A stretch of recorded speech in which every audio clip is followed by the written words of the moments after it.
You are listening to WCAT Radio, your station for quality Catholic programming. Your selected program will begin right after a word from our sponsor, GroupM7.com, a web design and hosting company. Log on to GroupM7.com today and let them know that WCAT Radio sent you. You know, my finest childhood memories was the Saturday morning movies. For about 4 bits each, my brother and I could split a Coke and a big box of popcorn and watch movies about Tarzan, Jane, and their Amazon River adventures. Well, maybe that's where Jeff Bezos took his name. His Amazon.com is now the largest online retailer in the world. I'm Michael Mahfood with Group M7, the oldest and largest website design firm in East Texas. And here's my point, and as usual, it's a good one. If your website is modern and up-to-date, mobile and search engine friendly, it matters not whether you sell a product or provide information about your goods and services, your sales justifiably will increase just like theirs. The world uses the internet. We can improve your website and your email. Look at our giant portfolio at GroupM7.com. Since 1995, there's only one web and there's only one group, and it's us. It's Group M7. You're listening to WCAT Radio, your home for authentic Catholic programming. Welcome to The Open Door, a show based on the words in Revelation, "I have left an open door before you, which no one can close." This is WCAT Radio's longest-running show, which opened the door to the radio station in October 2016. It's currently offered by Jim Hanink, Mario Ramos-Reyes and friends, and remains open to the love of God in its call to build a culture of life and a just social order through the panel's discussion of the Catholic social teaching principles of solidarity, subsidiarity, and economic democracy. The Open Door also explores nonviolence, distributism, and communitarianism. So join us at the Open Door, where you too can be part of the conversation. Welcome to the Open Door. Jim Hanink here with fellow panelists Mario Ramos-Reyes and Christopher Zehnder. Today we discuss political philosophy. We'll introduce the work of the late John Rawls and offer a critical examination of his legacy.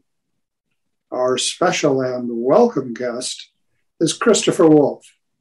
Professor Wolfe is Distinguished Research Scholar at the University of Dallas and Emeritus Professor at Marquette University.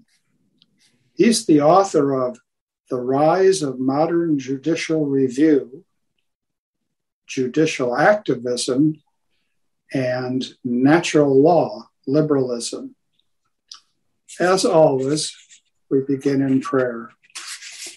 Come, Holy Spirit, fill the hearts of your faithful and enkindle in them the fire of your love. Send forth your Spirit, and they shall be created, and you shall renew the face of the earth. Let us pray. O God, who has taught the hearts of the faithful by the light of the Holy Spirit, grant that by the gift of the same Spirit, we may be always truly wise and ever rejoice in his consolation through Christ our Lord. Amen. Let's begin with a locator, as it were. Some of our audience will be fairly familiar with John Rawls, and for others, he's less than a household name. So, Professor Wolfe, Chris, if I may, of course, who was John Rawls, and why is he important, or at least why has he been important?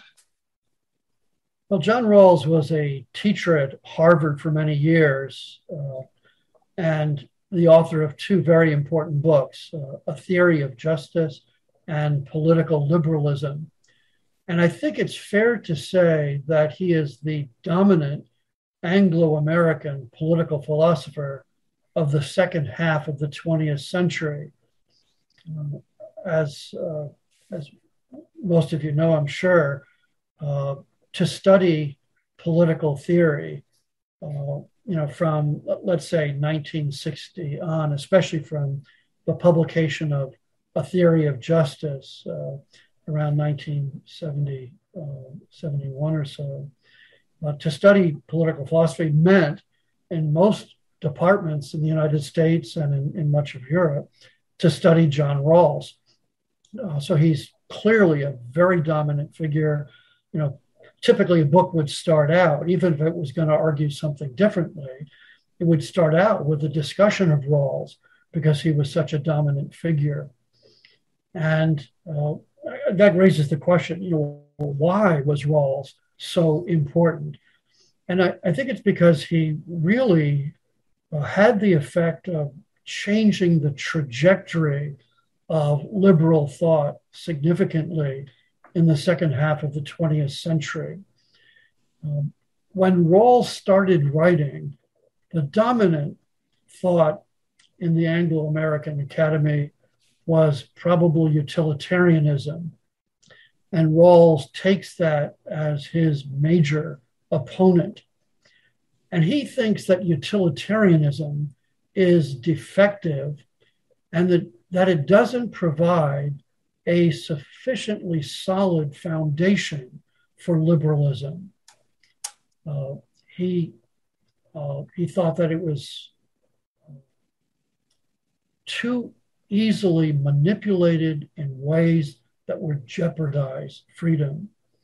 So, if utilitarianism involves a kind of calculus of pleasures and pains, and if what you want to do is maximize pleasure in society, the critique that this is susceptible to is that, for example, if a whole lot of people get a whole lot of pleasure out of torturing a very small number of people, it might end up being easy to justify that on utilitarian grounds as a matter of maximizing pleasure. And now, of course, utilitarians, had answers to this. They argued that, well, if you think through this, you would realize that if you do that, then of course somebody else eventually might do that to you, and therefore you wouldn't do it. But Rawls was skeptical about whether that kind of defensive utilitarianism would really work. And so he thought that utilitarianism placed the fundamental rights that Anglo-Americans care about. We value our freedom and our rights. He thought utilitarianism jeopardized those rights. And so it was necessary to get a different foundation for a society. And he did that by articulating a revised social contract theory. And we can get into the discussion of what that content actually was.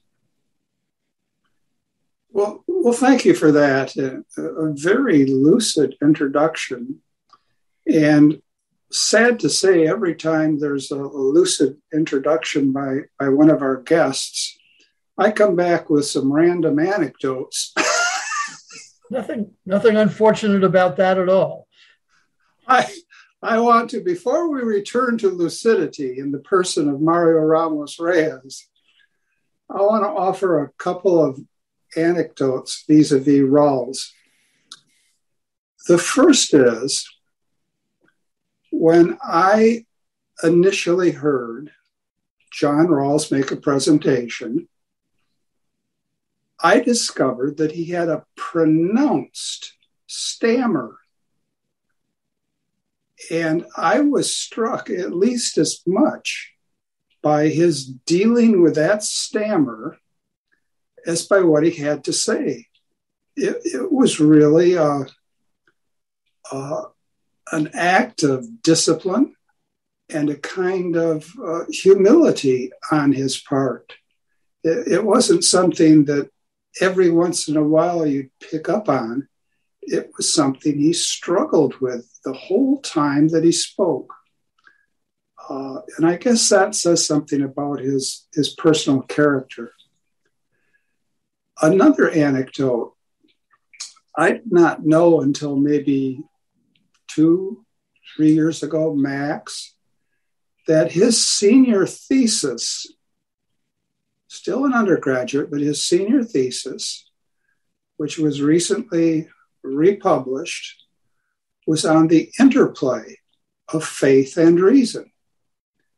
And so from the start, he was aware of theological considerations, which I'm sure that many people in the generation before him, and I'm thinking of the logical positivists, had no sympathy for whatsoever, none.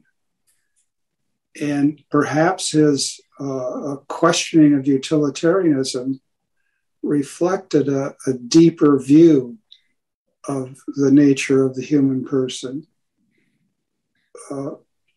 My impression is that Rawls, you've heard of the concept of the foxhole, Christian, the soldier who in a foxhole during battle, all of a sudden, gets really religious, because he feels the dependence on God in that situation. But there are also foxhole atheists as well. One very important figure in American political life, I think, was Oliver Wendell Holmes Jr., whose experience during the Civil War, I think, really confirmed him in a view of atheism. And I think that Rawls actually served in the South Pacific in World War II. And my understanding is that had a real impact on him and led him not in the direction of being a foxhole convert, but in the direction of being a foxhole atheist. Mm. All right. Context helps. Arguments come first, but context helps. Indeed. Mario, could you take us forward, please? Well, it's very interesting, your brief intro on John Rawls. But one of the questions that many people have in their minds when they talk about liberalism, and I'm talking about people not only in the United States, but in Latin America, it's very common to cite Rawls and liberalism, particularly over the past 20 years. And the question that people have in their mind is, what really do we mean by liberalism? Are we talking about just John Rawls' vision, Bentham, Kant, Locke, the Democratic Party? What really is, if there is at least basic notion of liberalism, so that we can have a discussion about that? Yeah, that's a great question because, as you say, there are pretty clearly a lot of very different things that are called liberalism. And in fact, that's really one of the most important observations I try to make in my book, Natural Law Liberalism, because by the end of the 20th century, it almost seemed as if Rawls had established a kind of monopoly on the term liberalism, that when you talked about liberalism, what you meant was Rawls. And of course, Rawls is a very specific, determinate kind of liberalism. And there are many other kinds of liberalism as well. I mean, I think liberalism I would regard as a kind of broad family of political theories that really have roots in the 17th century. And I think, Locke is a really representative figure of liberalism. he depended to some extent on Hobbes, who was not typically thought of by many people as a liberal, because he ended up arguing for an absolutist government. But there were certain features of Hobbes that Locke carried on, especially a certain view of the state of nature and of the centrality of rights that Locke carried forward and used as an essential element of liberalism. In my book, I try to argue that I think there are 5 key principles of liberalism and 7 what I call tendencies of liberalism. And depending upon how different people accept or understand different elements of these, you end up with very different forms of liberalism. So, for example, I think the principles include human equality and the idea of rights and the consent of the governed and limited government and the rule of law.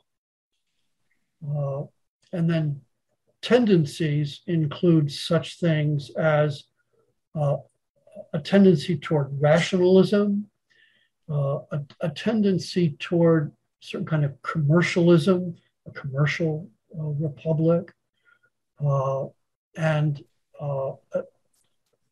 a tendency toward kind of cosmopolitanism, and so forth. So, different liberals, I think, have different features that they highlight. Not all liberals accept every element of this. And there are so many different liberals. I mean, you have Locke, and then you have Montesquieu. Rousseau is both a critic of liberalism and in some respects, perhaps, reflects the influence of liberalism. John Stuart Mill involves a certain kind of taking liberalism in a certain direction. By the end of and Mill himself, in the course of his life, had different forms of liberalism, starting out in the first part of his life as something more like what we would think of as a traditional American conservative, one who was suspicious of government activity across the board, including with respect to regulating economics. But by the end of his life, Mill had gravitated more in the direction of accepting the idea of government regulation of economic affairs. And it's out of that we see in the 20th century that the liberalism that we grew up with, what was known as liberalism, was really a kind of a political viewpoint that emphasized civil liberties, a high degree of freedom with respect to civil liberties, but also emphasized a government regulation of economic liberty, a kind of minimizing of economic liberty, the kind of thing we associate with, let's say, the New Deal and Franklin Roosevelt. Mario? May I interject something that you said in passing? I think it's very important, at least for certain people, to understand what we are talking about. And it's this. You mentioned the word republic.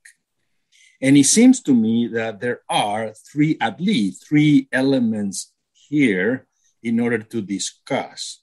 One is the tradition, the democratic tradition, on the one hand, which is very influential, coming, let's say, from Rousseau, for instance, on the one hand. On the other, there is another tradition, which is the republicanism, which is a different tradition. Of course, they connect one another, and you can mention there Montesquieu and other, and that's the same that you get in Latin American constitutional system, both. However, the third tradition, which always has been in tension, there was a conflict between the democratic tradition and what is called the liberal tradition. So right there, you have three elements that form this way that we govern ourselves: republicanism, the democratic tradition, and liberalism. And liberalism we can give a constitutionalism. Now, when we talk about liberalism, perhaps we are referring only to one aspect of this political system. And so I don't know if my assessment is correct. Otherwise, we are confusing terms, and people talk about democracy when they are talking about civil right, which is, we know that the Bill of Rights came after the Constitution was ready to go, so to speak, 3 years after that. So the machine of the government was set up first. And so this element, I think, are the ones that are in tension, and we confuse them very often. I think, again, the problem is that liberalism is used in so many different senses. Aristotle distinguished two questions you have to ask about any given regime to understand it. One is the question, who rules? And the second is the question, for what ends? So, for example, with democracy, he said that typically involves majority rule, answering the question, who rules? And for what ends? Liberty and equality are the typical democratic ends, Aristotle thought. And of course, as we know, the founders were kind of looking back on ancient democracy, and they recognized that it hadn't worked out very well. There were nurseries of sedition, the Federalist Papers say. And they thought that in the modern world, there had developed a new science of politics that had been able to deal with a lot of the problems of traditional or the old ancient democracy. And part of that was things like republicanism, so that normally it wasn't the people ruling directly, but indirectly through a chosen system of representatives. And that also it involved liberal elements as well, that is, checks on even popular power, in the name of fundamental human rights. And so the founders thought, and I think they were right, that the American Constitution reflected a thoughtful balance of some of the different principles that you're talking about: democracy, republicanism, liberalism. And they established what I think was a very decent, liberal democratic government. It had its faults. Of course, the original sin in America was slavery. And Tocqueville has an eloquent discussion of this. And the founders themselves recognized that this was really inconsistent with their principles, and looked forward to a day when it would be eliminated. So nobody thought the American regime was perfect. But if you step back and if you look at human history and the various forms of government over time, America stacks up, I think, pretty well overall. We sometimes take for granted so many of the blessings we have in America, even though, of course, we should always strive to improve it. I wonder, Christopher Zehnder, if you might focus here or there for us. We have a pretty good overview we're working from. Yeah, we were talking about Rawls, and then it seems what you say he was reacting against utilitarianism, and utilitarianism, I would venture to say, sought to answer the question: what principles guide civil society or government and civil society? How do we decide what is the purpose of our institutions? And he said that Rawls thought that the answers the utilitarians gave were inadequate. What did he come up with as an alternative? What principles did he hold up as the guiding principles of the democratic or the liberal order? Right. Yeah, let's talk about that. Having rejected utilitarianism, Rawls embraced a new kind of social contract theory. And what he was trying to do was figure out a way of making social cooperation, a regime of social cooperation, a polity of cooperation possible in a world of deep differences about fundamental questions of the meaning of human life. As Rawls thinks that in any society that allows a basic freedom in the use of reason, it is inevitable that you're going to end up with a deep and wide pluralism of views about what the meaning of human life is. And the problem for Rawls, and this is, I think, even truer as time goes on, as you move from a theory of justice to political liberalism, the question is, how do we have a government that provides for peaceful living together when you have a people that have fundamentally different views on the most important questions about human life? And Rawls's answer to that was to somehow put conceptions of the good off limits in politics and to focus on the question of right. Now, in a theory of justice, the way he did this was by coming up with a kind of thought experiment of putting people behind what he called a veil of ignorance. He called this the original position. And in this original position, your people are behind a veil of ignorance.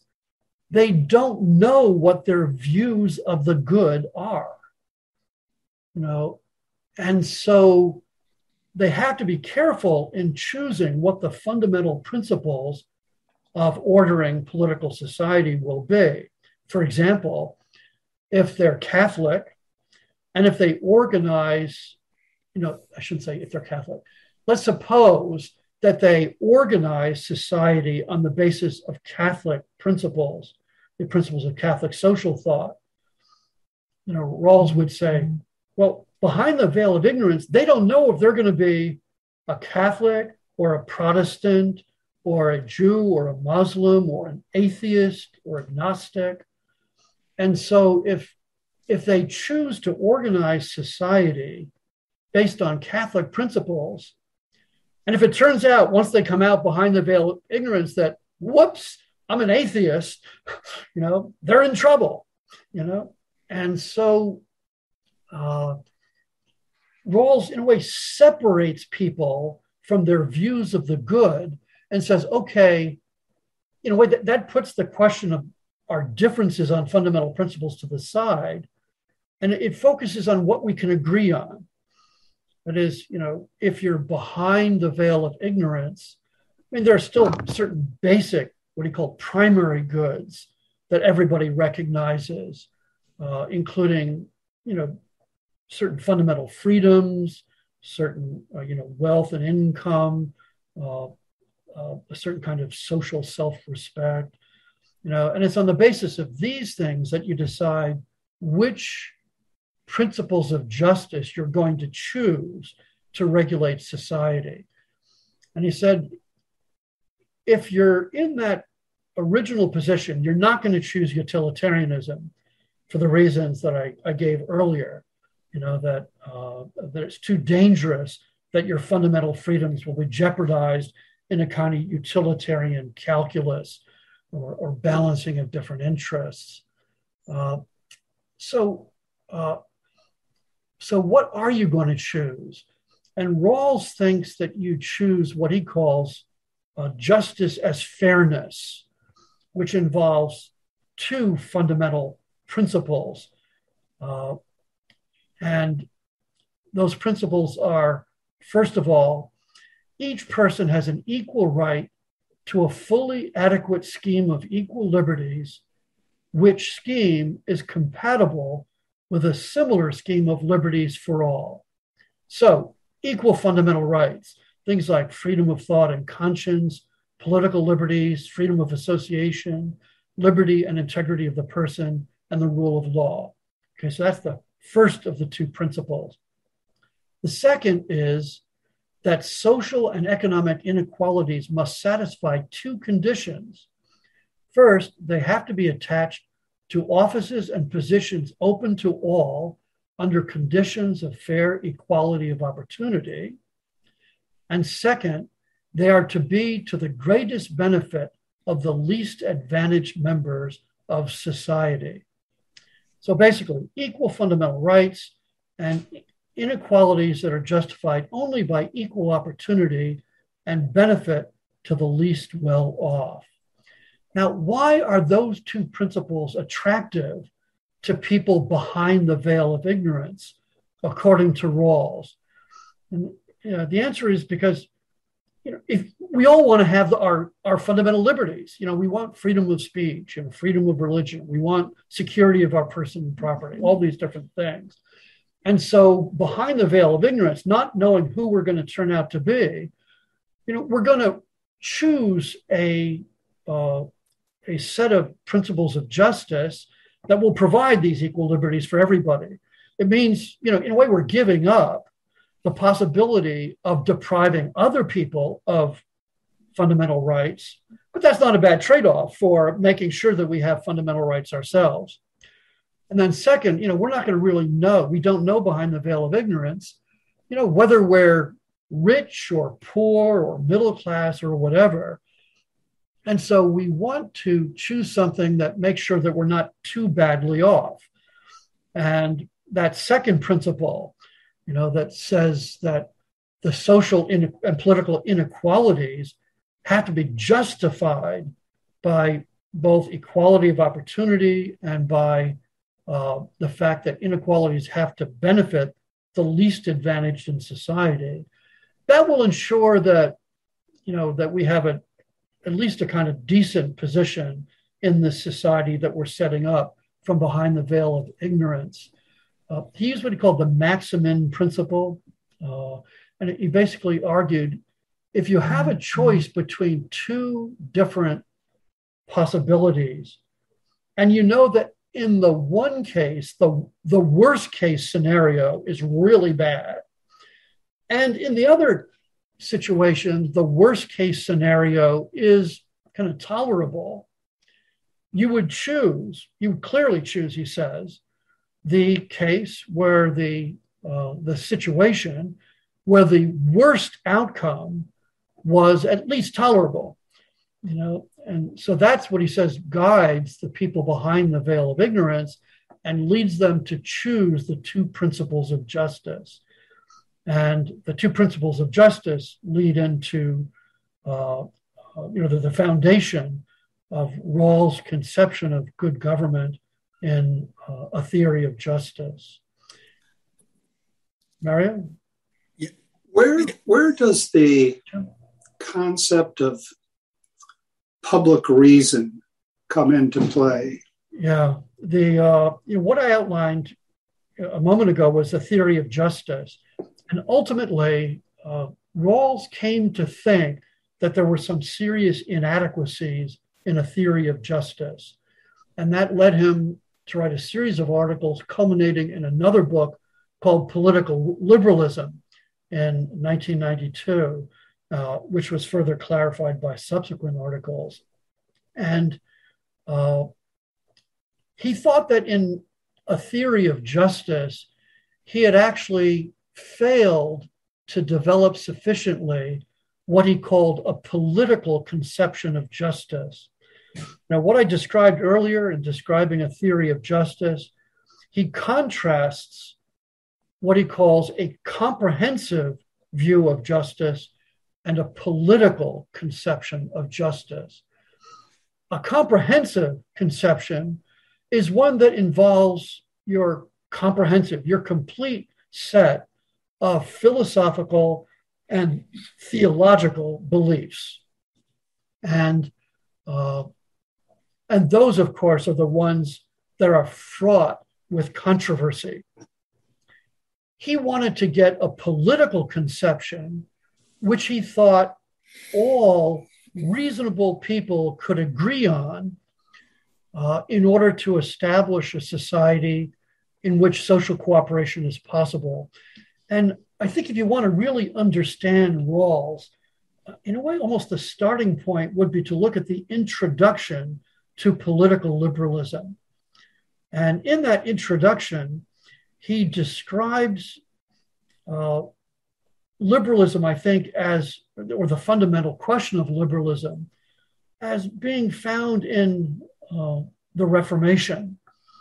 You said in ancient Greek society, there was no real conflict between religion and politics, because religion was, in fact, civic. But then you had the rise of Christianity and other creedal, salvific religions, where what you thought really mattered, and it was universal. It transcended any given polity. And because these questions were so fundamental, the very salvation of individuals depended on it, you end up, once Christianity splits in the Reformation, you end up with the wars of the Reformation. You end up with these bloody wars in the 30 Years' War in the first half of the 18th century, the 17th century. In the 30 Years' War, it's estimated that Germany was depopulated by about a third. And as you had these mercenary armies going back and forth across Europe in the service of different countries that had different religious beliefs, and they're contending to try to establish their religion as the dominant, the exclusive religion in Europe. And the result is catastrophe, Rawls thinks, this incredibly bloody period of time, which ends up without really resolving the issues anyway. So all these deaths, all this warfare just ends up in the stalemate, with different countries reflecting different religions. And that I think, the wars of the Reformation haunts liberalism. It haunts liberal thought. You can see this in Hobbes. Hobbes talks about, what does he talk about the state of nature being? In the state of nature, it's the war of all against all, right? It's really an ugly, ugly kind of picture. Where does he get that from? Well, Hobbes lived and wrote during the Puritan Revolution in England. He saw it all around him in England, where the Anglicans and Catholics and Puritans had these bloody battles, tearing society apart, led to one king losing his head. There's a Puritan revolution, but eventually they get thrown out. But then the monarch who comes back, his brother, in fact, gets thrown out in the Glorious Revolution. So, it's war, just constant war. And war is ugly, and it's painful, and it makes human life unattractive. So this is the whole perspective behind liberalism. We've got to somehow make sure that we don't end up having warfare over fundamental beliefs. And the way to do that is to make a distinction between comprehensive views, your comprehensive views of reality, and what he called a political conception of justice, which is what people of very different fundamental beliefs can agree on in order to have a system of social cooperation that establishes a decent society in which everybody is capable of pursuing his or her life plans. And that may not be ideal from the perspective of certain fundamental beliefs, but it's a whole lot better than the kind of wars that arise if you allow comprehensive beliefs to have a place in political discourse and in political life. Briefly, it's interesting you talk about the religious wars, because the 30 Years' War, because there you have also many political things involved. Richelieu was a cardinal, and he was aiding the Protestants, etc. Right. And then when we talk about wars, what have been more bloody wars than the First World War and the Second World War, and all of that. But it seems like what he seems to think he himself does not have a comprehensive view of the good. But isn't hidden in all of everything he says an assumption of a good which transcends all other goods? As a Catholic, I have a certain idea of the good. A Muslim will have a certain idea of the good. An atheist will have a third idea of the good. But we have to set aside those ideas of the good for a more transcendent good. And isn't that a comprehensive view in itself? Yeah. First of all, just to be precise, to be fair to Rawls, he didn't deny that he had a comprehensive view. Mm-hmm. And he admitted that, personally, he was a comprehensive liberal. But he said he himself, like others, had to put that to the side and embrace a political conception of justice. Now, your argument is that even a political conception of justice, in fact, represents a comprehensive view. And I think you're exactly right. I think there is no way to construct a society in a way that's independent of what's fundamentally a comprehensive view. I very much agree with you on that. Okay, and let me start from there. Instead of going to religious war, all these historical issues, let's get to the real world. Is it possible today to build that society when these political conceptions are in themselves comprehensive views, and you have people from different traditions, let's call it traditions? They are liberals, agnostic, Catholic, Jews, whatever they may hold in their belief. And as you said, I think Rawls believed that. Correct me if I'm wrong, these views are incommensurable. In other words, they understand things which perhaps the word, the sign by which they are referring the same thing, but the understanding is completely different, even the opposite side. So my point is that doesn't Rawls have a point? Even though he has a comprehensive view behind his proposal, that we need to build a society leaving aside this comprehensive view. If that's not possible, because it seems that it's not possible because he himself has a comprehensive view, then the task of building political community is impossible. In other words, I remember 2006, I believe, there was a book written by Ronald Working, and the title of the book is Democracy Possible? And it seems that he's addressing more or less this issue, but of course, he was discussing the election of that year. But if that is the case, how then we agree upon certain things when we know beforehand they are impossible to agree upon? Right. It's just power? Right. Well, let me get back to answer that by getting back to Jim's question about what public reason is. Public reason is having to rely on a political conception of justice and arguments from that. And those are arguments that you can reasonably expect people of fundamentally differing comprehensive views to accept. As when you go into the public sphere, Rawls says, you can't use your Catholic arguments or your atheist arguments or whatever. You have to use arguments that you can reasonably expect some other person who's concerned about his own equality and liberty to accept. Now, Rawls had to modify that position with what he eventually called the proviso.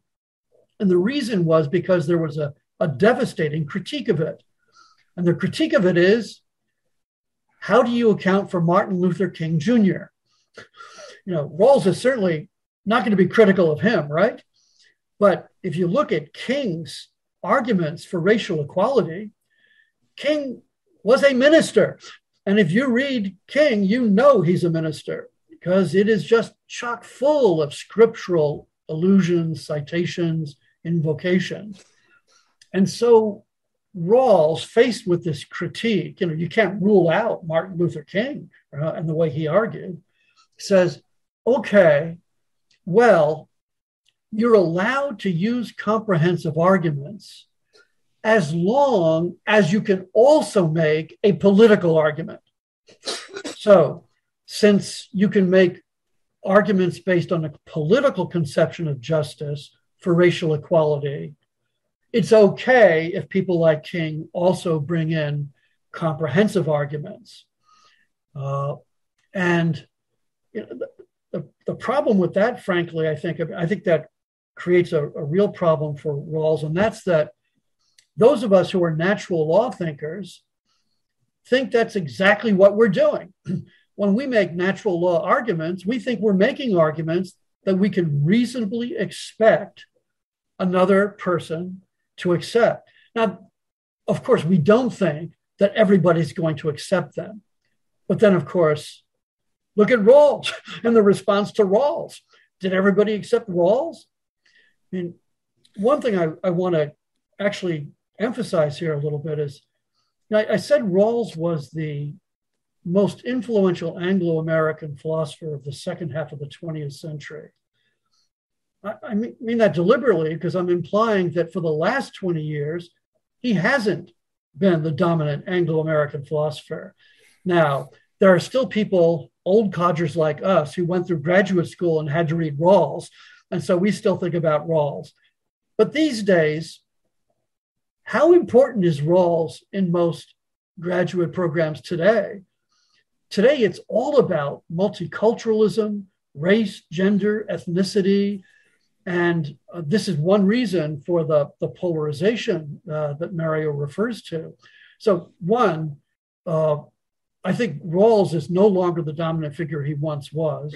Right. Second, I mean, this refers to the point that Christopher made earlier, which is that I think all along Rawls was influential, not because of political liberalism, but because comprehensive liberals found his argument convenient in order to advance comprehensive liberalism.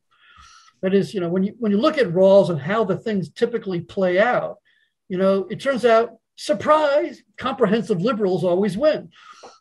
For example, on abortion, Rawls initially said, well, if you look at abortion, you have, kind of deep differences on this. And so you don't really have, a possibility of agreement on a political conception of justice. So what we have to do is just leave that to individuals to decide for themselves. But of course, that's not neutral. That's adopting the pro-choice position, and it's typical that in Rawls's position, that when Rawls's political liberalism is worked out, the comprehensive liberals always win, and so that's a real problem for Rawls. It's I think what he's trying to come to grips with in political liberalism. In the original book, in The Theory of Justice, the enemy is utilitarianism. That's the main alternative conception to Rawls's views. By the time he writes Political Liberalism, and actually it began earlier, I think it begins in the 70s, Rawls sees that if he wants to succeed in establishing a political conception of justice, the ones he needs to convince are the religious believers. They're the ones who are not likely to accept the political conception. And, he's responding, I think, to the rise of the moral majority and the religious right in the 1970s. And Rawls, like most comprehensive liberals, regards the religious right as a threat to liberty. And so he wants to somehow persuade religious people that they are better off by buying into a political conception of justice, because ultimately, at least they're able to live their own faith, even if they can't impose it on others. And that's, that's not bad. It's better than, for example, comprehensive liberals getting in charge and shoving their views down the throats of religious believers. Well, of course, some of us think that happened anyway, So, Mario? It ain't happening, because the issue is, and let's be honest, there are views that try to invoking certain type of not neutrality, but based on science, whatever that means, are being imposed on the rest, gender theory. And you need to follow this conception of freedom. I just heard 2 days ago in a debate in Argentina. That's the view that we need to hold today, because that's what the public reason is all about. So today, it seems that, yes, Rawls is left behind, but also reason or reasonableness, whatever that means, is left behind. Yeah. And so today, just quoting McIntyre, Nietzsche seems to be winning the day. And that is a fact. I mean, I'm not saying that I support this view, but sure, I'm looking for an alternative, and I don't see around an alternative.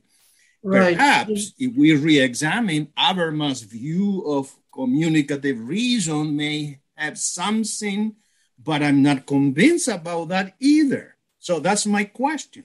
Yeah, I think this actually gets us back to a question of a concept that was prominent both in a theory of justice and then developed further in political liberalism. And that's the theory of an overlapping consensus.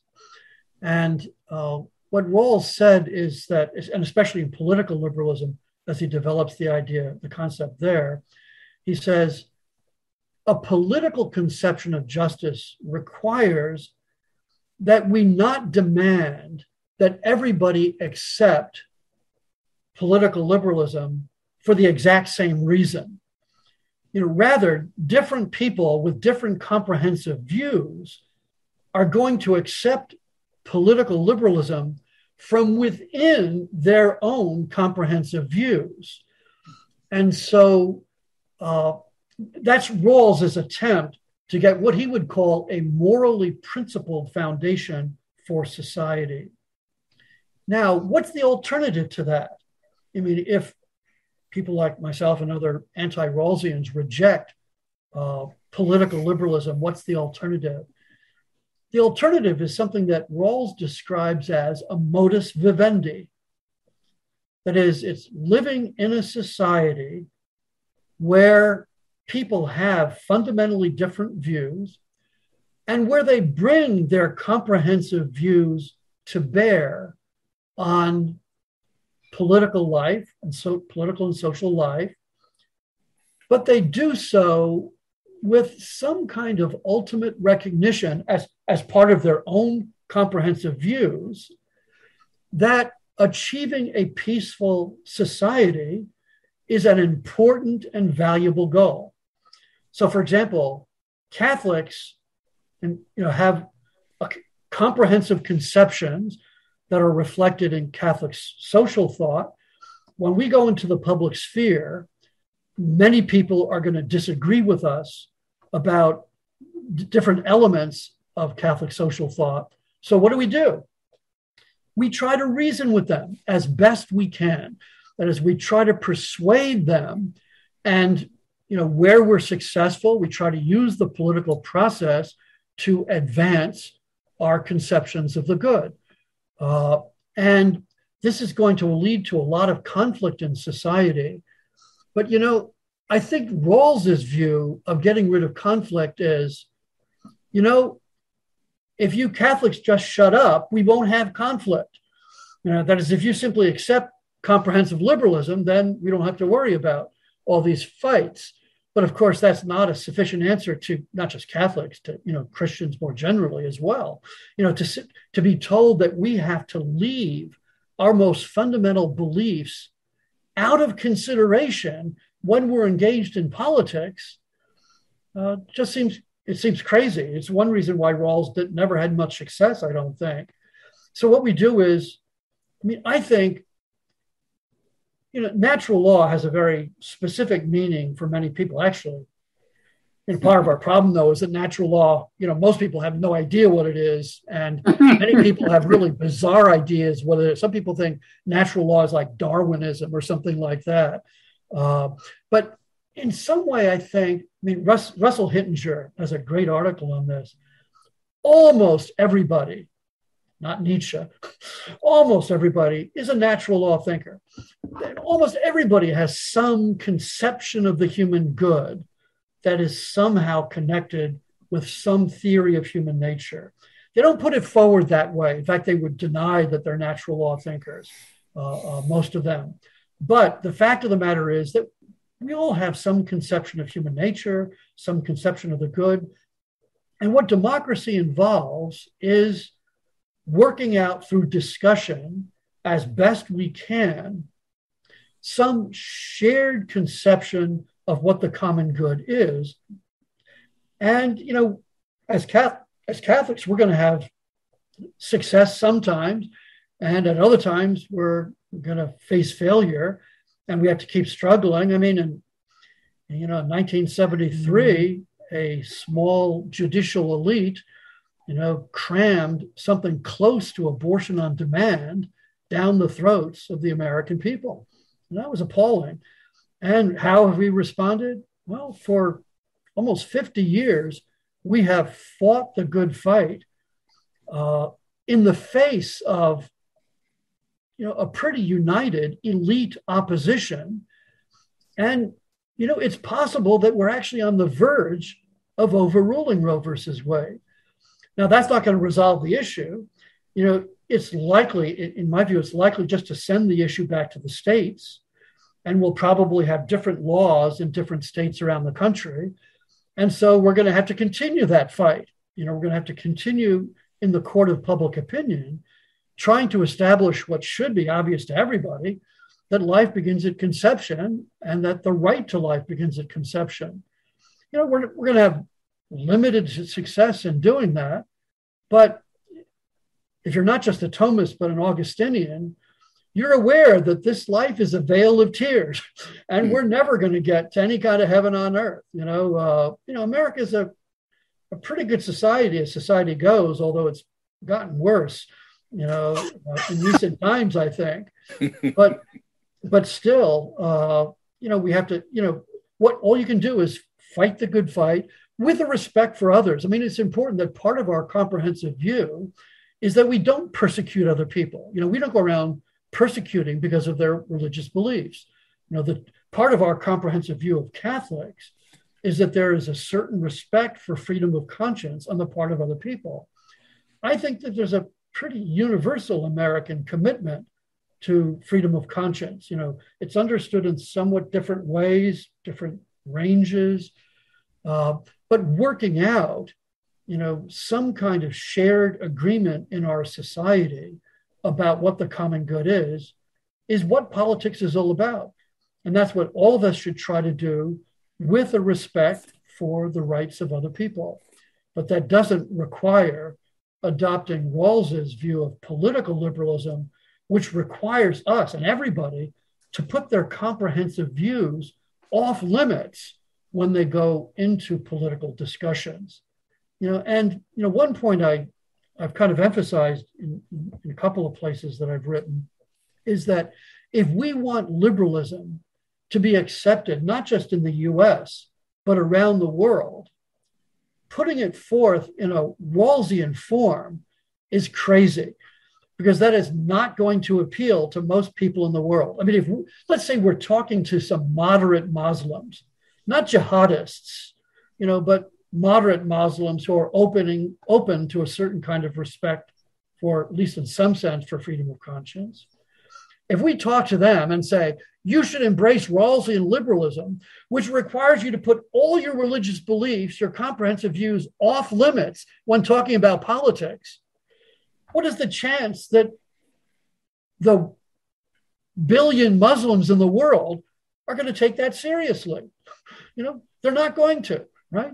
If we want to make a persuasive case for liberalism, it has to be in a form that it doesn't require people to put their most fundamental beliefs out of the way when they're dealing with political questions. And that means, something like, this modus vivendi with a kind of overlapping consensus. This recognition we have to live with other people who have fundamentally different views. We all respect certain rights of conscience that we all have. And then we try to work out through the political process, what it is that we can agree on in order to pursue the common good. And we ourselves as Catholics try to do it in a way that, increasingly tries to bring Catholic social thought, whether we call it that or not, but bring the content of it to bear on political discourse in the United States in a way that will improve our efforts to achieve the common good.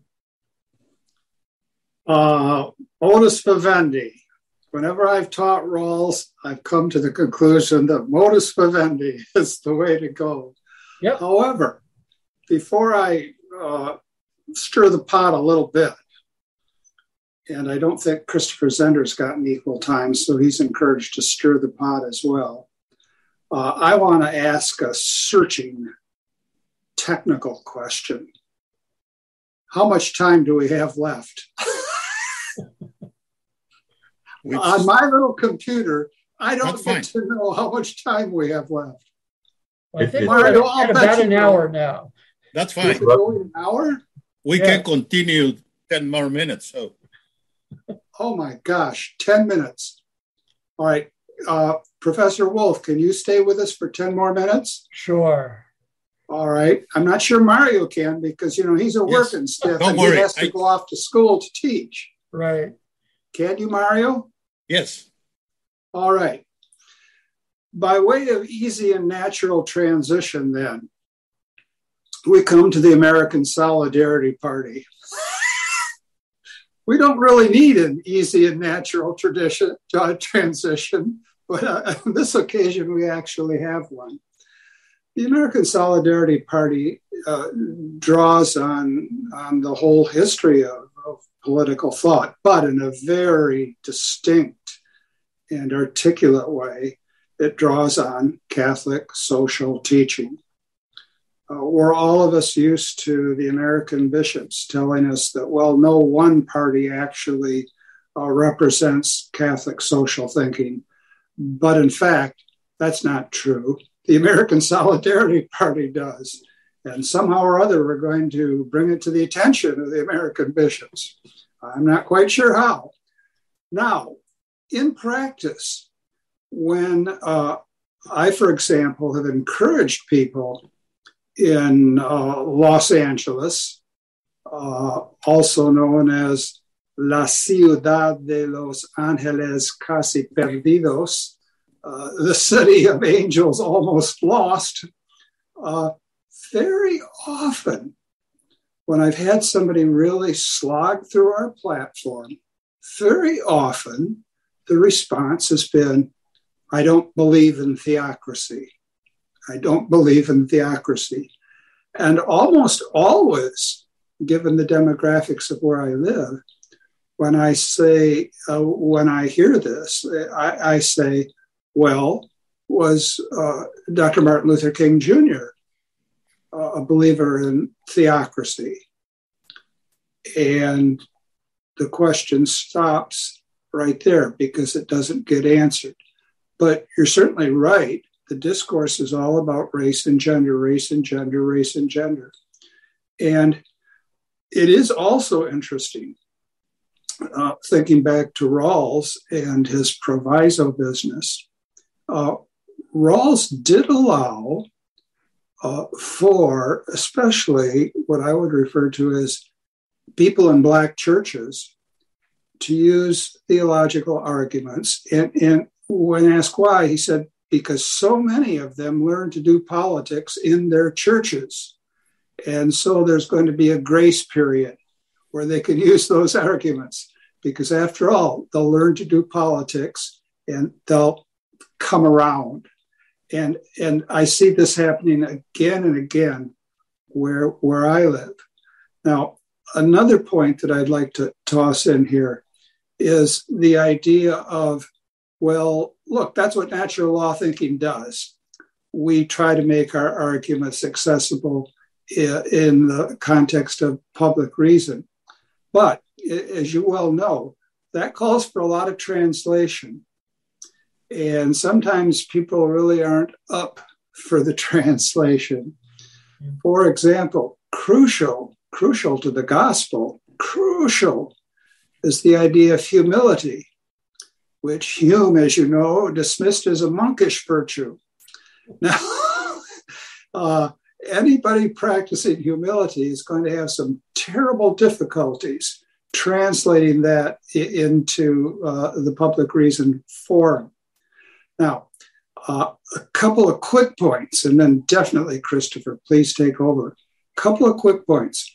We have a very regular, interested member of our audience named Valerie Niemeyer, and she actually does a course for young members, and I mean seriously young members of the American Solidarity Party. She does a course, and she's asked us to comment, if only briefly, on two other conceptions of justice: Thomas Sowell's cosmic justice, and then the justice that we find in the prophet Micah.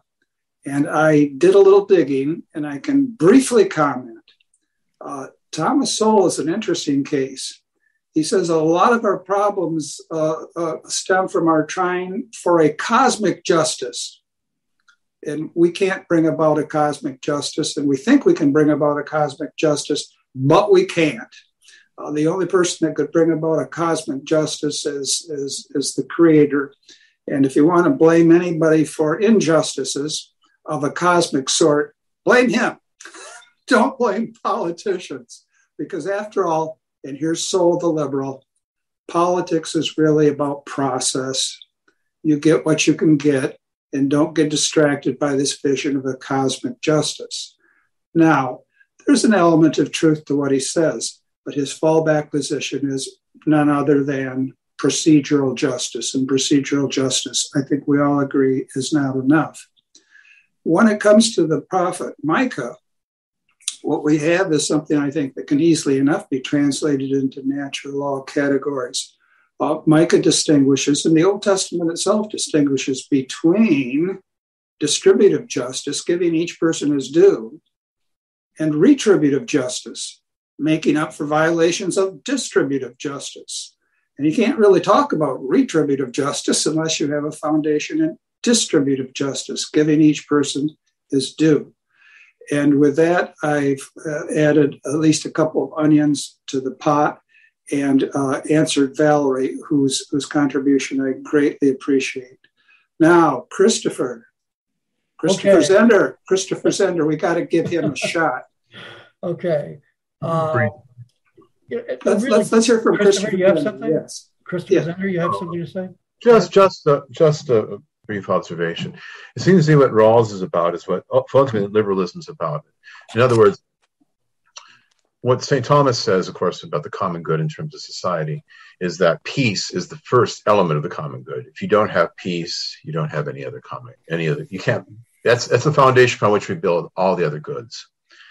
It seems to be where liberalism wants to, what liberalism wants to establish in peace in order that individuals can have the opportunities they want to have in order to pursue their own personal individual goods.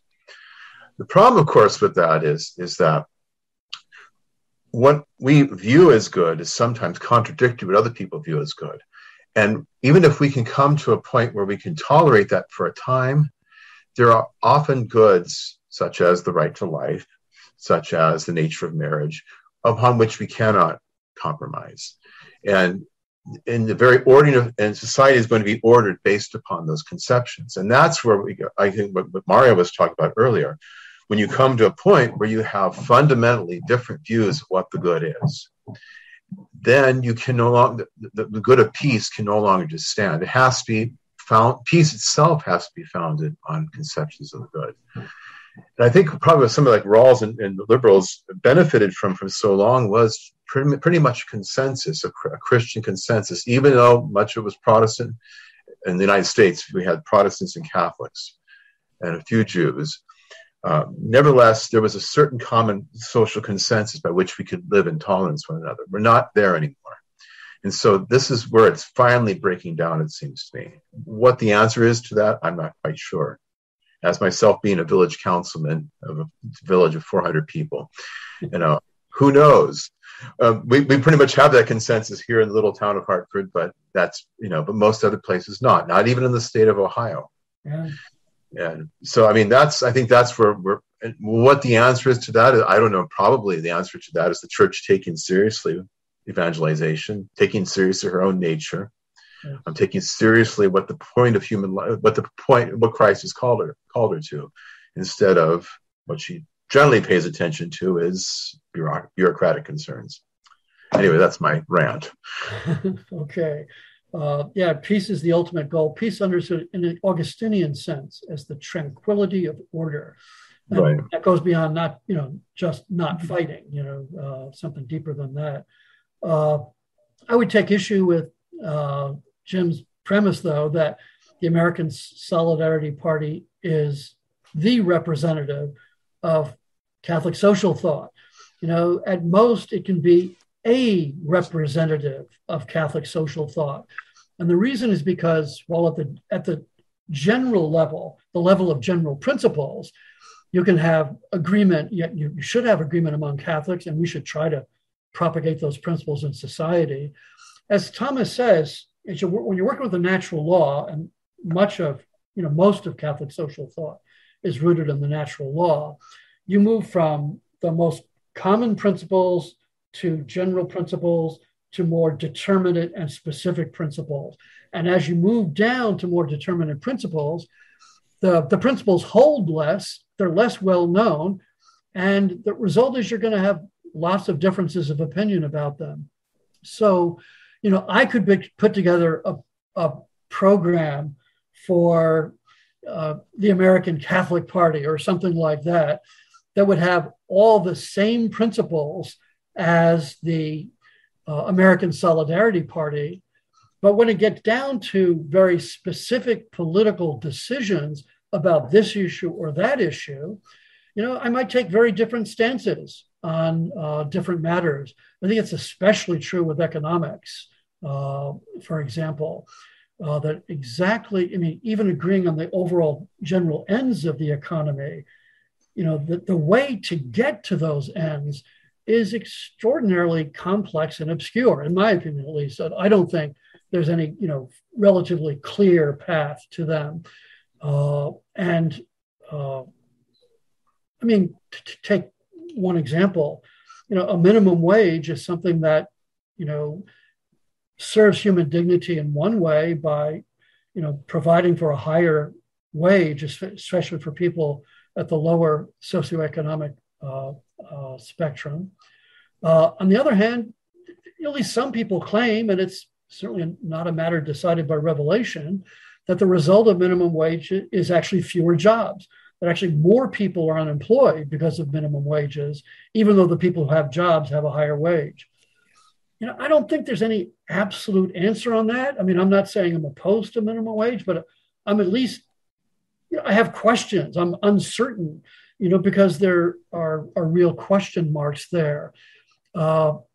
If we increase legal immigration, and if we increase, openness to new citizens, if we increase free trade, that has certain benefits in our society. On the other hand, it also pretty clearly seems to have, to visit economic harm, again, on lower socioeconomic people in the United States. The competition for lower wage jobs intensifies when you have higher levels of immigration. And you can't just wave a magic wand. What's the right level of immigration? Golly Moses, I have no idea. I mean, it's such a difficult question. How much free trade? How much protectionism? These kinds of questions, and so many like them, are really, really difficult. And number one, I think these are the kinds of questions that bishops should not touch with a 10-foot pole. That is, they should, their job is to enunciate the principles of Catholic social thought. And then it's the job of lay people to apply those, especially by developing the professional expertise in economics and other areas that are necessary to do that.